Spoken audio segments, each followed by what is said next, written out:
अस्सलाम वालेकुम मेरे प्यारों और उनके अहबाबों। उम्मीद करती हूँ आप सब खैरियत से होंगे। तो आज हम जिस केस पर नज़र डालने वाले हैं वो बहुत ही दिल दहला देने वाला है।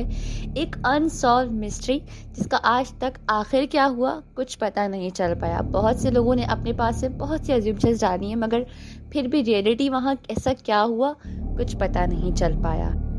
इस केस पर रिसर्च करते हुए मुझे भी बहुत ज़्यादा नेगेटिव वाइब्स आ रही थी, क्योंकि कुछ चीज़ें इस स्टोरी में इतनी डिस्टर्बिंग हैं जिनको डिस्क्राइब नहीं किया जा सकता कि आखिर ऐसा हुआ क्या उनके साथ। ये केस दो लड़कियों का है जो बहुत ही यंग थी और अपनी ज़िंदगी को खूबसूरत तरीके से जीने निकली थी, मगर आखिर में ऐसा क्या हुआ कि उनकी खूबसूरत ज़िंदगी इस दुनिया का बदतरीन वाक़या बन गई। ये कहानी दो लड़कियों से शुरू होती है, जिनमें से एक का नाम है क्रिस क्रैमर्स, जो कि उस वक्त 21 साल की थी, और सेकंड 22 इयर्स की लीजेन फ्रोन। तो क्रिस जो थी वो बहुत ही ओपन क्रिएटिव माइंड की लड़की थी, जो बहुत रिस्पॉन्सिबल थी, अपने आसपास के लोगों का बहुत ख्याल रखती थी, और लीजेन बहुत समझदार, इंटेलिजेंट और वॉलीबॉल की बेस्ट प्लेयर थी। क्रिस एंड लीजेन दोनों नेदरलैंड से बिलोंग करती थी, और इन दोनों की दोस्ती के बाद लीजेन क्रिस के साथ मूव कर गई थी। दोनों एक ही घर में रहती थी और एक साथ ही एक ही कैफ़े में जॉब करती थी। इन दोनों ने माइंड बनाया कि हम दोनों पनामा का टूर करेंगे, जिसके लिए इन्होंने 6 महीने तक सेविंग्स की, ताकि वो 6 हफ्ते पनामा टूर करें, और साथ साथ वो बच्चों को वॉलंटियर भी करना चाहती थी, और उसके लिए वो स्पेनिश भी सीखना चाहती थी। On March 15, 2014 as per plan दोनों पनामा लैंड करती हैं और वहाँ पर 2 हफ्ते तक खूब एंजॉय करती हैं। वहाँ पर हर मोमेंट को स्पेशल बनाती हैं और उसे अपने कैमरा में कैप्चर करती हैं, ताकि वो सारी ज़िंदगी उन लम्हों को एंजॉय कर सकें। फिर 29 मार्च को वो दोनों बुकेट लैंड करती हैं। वहाँ पर दोनों एक लोकल फैमिली के साथ स्टे करती हैं। लोकल फैमिली जिन्होंने अपना हाउस और गेस्ट हाउस की तरह बनाया हुआ होता है, वहाँ पर वो अक्सर टूरिस्ट को और कपल्स को रेंट पर देते हैं। ऐसे ही वो दोनों भी उनके साथ ही मिलकर रहने लगती हैं उनके घर में। उस लोकल फैमिली के अकॉर्डिंग 1 अप्रैल को वो दोनों करीबी जंगल में हाइकिंग के लिए निकलती हैं, जहाँ पे वोल्केनो भी है। लेकिन फिर वो रात गुजर जाती है और अगला दिन आ जाता है, वो रिटर्न नहीं करती घर पर। इस तरह ही पूरे 24 घंटे गुजर जाते हैं और वो फिर भी रिटर्न नहीं होती। तो फिर लोकल फैमिली को टेंशन स्टार्ट हो जाती है, जिसके लिए वो जिस स्कूल से स्पेनिश सीख रही होती है वहाँ कांटेक्ट करते हैं, और वहाँ से उनकी फैमिली को कांटेक्ट किया जाता है। फिर 6 अप्रैल को उनकी family with police Panama travel करते हैं। 10 दिन तक लगातार करीबी एरियाज, जंगल, हर जगह उन दोनों को काफ़ी ढूंढा जाता है। यहाँ तक कि उन दोनों के पेरेंट्स $30,000 का रिवॉर्ड भी रखते हैं जो उनका पता लगाएगा उस पर। लेकिन फिर भी कोई प्रॉपर इन्फॉर्मेशन उन दोनों के हवाले से नहीं मिलती। ना ही सर्च करने पर पुलिस को किसी भी तरह से कोई भी क्लू नहीं मिल रहा होता कि आखिर वो दोनों हैं कहाँ, और ऐसा क्या हुआ कि अचानक वो दोनों इस तरह गायब हो गई जैसे वो दुनिया में थी ही नहीं कभी। 14 जून को पुलिस को एक कॉल रिसीव होती है, जिसमें बताया जाता है कि जंगल के एक एरिया में एक बैकपैक मिला है किसी को।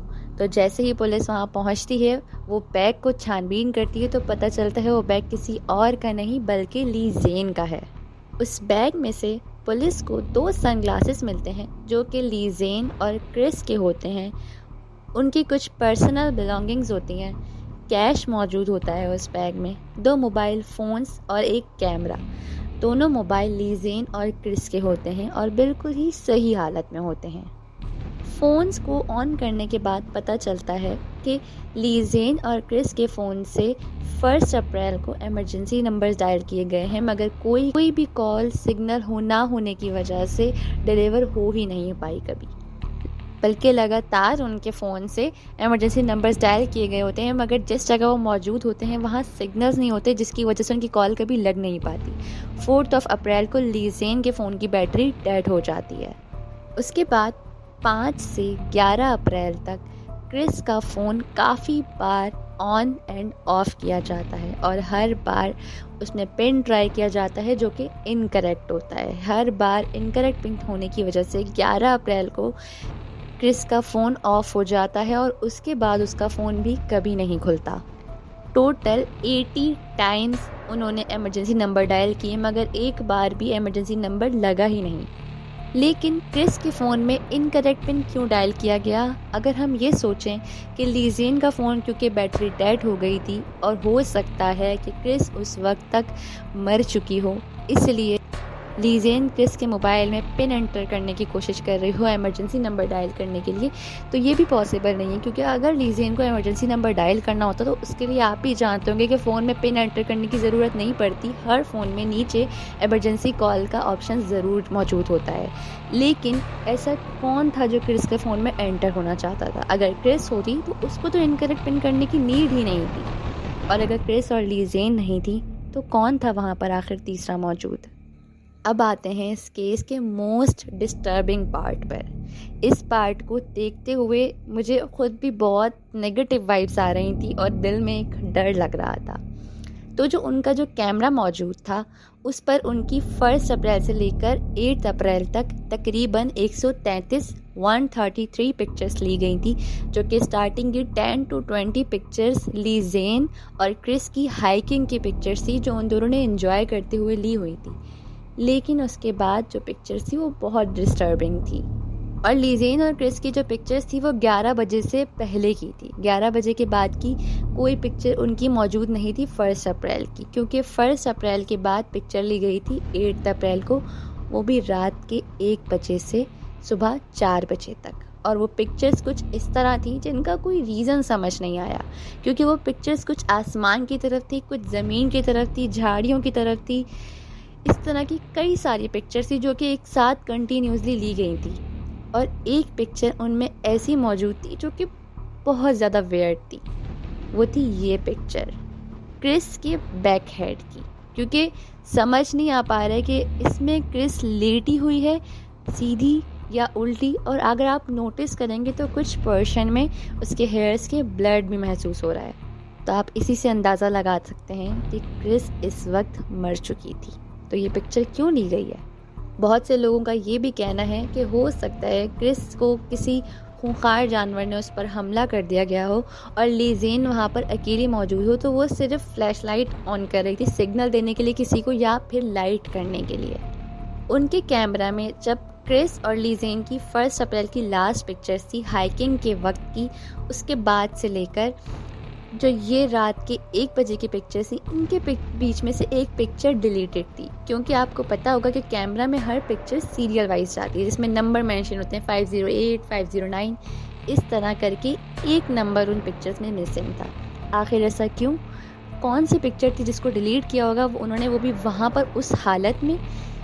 क्योंकि पुलिस जब चेक करती है उससे पहले कि कोई भी पिक्चर डिलीट नहीं होती, लेकिन सिर्फ उसी वक्त की एक पिक्चर कैसे डिलीट हो सकती है? लेकिन इस सब के बाद भी उन दोनों का कुछ पता नहीं चल पाता कि आखिर वो दोनों इस वक्त कहाँ हैं। लेकिन रिसर्च जारी रहती है। तकरीबन 2 महीने बाद जहाँ से लीजेन का बैग मिला था वहीं करीब में एक शू मिलता है पुलिस को, और उस शू में एक आधा पाँव भी मौजूद होता है, जैसे किसी ने पाँव के साथ ही जूते को वहाँ फेंक दिया हो। और उस जूते के करीब ही पेल्विस बोन भी पड़ी होती है, एक इंसानी। और फिर जब वो करीब और जगहों को रिसर्च करते हैं तो तकरीबन वहाँ पर काफ़ी सारी 30+ बोन्स मिलती हैं, इंसानी हड्डियाँ। डीएनए से पता चलता है कि वो हड्डियाँ किसी और की नहीं, क्रिस और लीजेन की ही हैं। लेकिन क्रिस की जो बोन्स होती हैं उन पर स्किन भी मौजूद होती है, मगर लीजेन की जो बोन्स होती हैं उनको ब्लीच कर दिया गया होता है। कुछ लोगों की थ्योरीज ये भी हैं कि उस जंगल में एक मंकी ब्रिज है जो कि बहुत डेंजरस है। हो सकता है वहाँ उसको क्रॉस करते हुए वो दोनों उस ब्रिज से गिर गई हों, उनमें से एक गिर गई हो। ऐसी काफ़ी सारी अज्यूम्शंस हैं, लेकिन आज तक कोई प्रॉपर पता नहीं चल पाया। कुछ लोगों का तो कहना ये भी है कि हो सकता है कि वहाँ पर कोई और तीसरा भी मौजूद था उनके साथ, या तो वो उनके साथ था या उनको फॉलो कर रहा था। और हो सकता है कि ये मर्डर प्री प्लान्ड हो। आज की तारीख तक उन दोनों के मौत की वजह पता नहीं चल पाई कि उन्हें आखिर जानवरों ने खाया या फिर किसी इंसान ने। और वो जंगल काफ़ी मशहूर भी है खूंखार जानवरों के मामले में कि वहाँ पर इंसानों का जाना आसान नहीं है। लेकिन उन दोनों ने ये गलती की और इसकी उनको सज़ाए मौत मिली।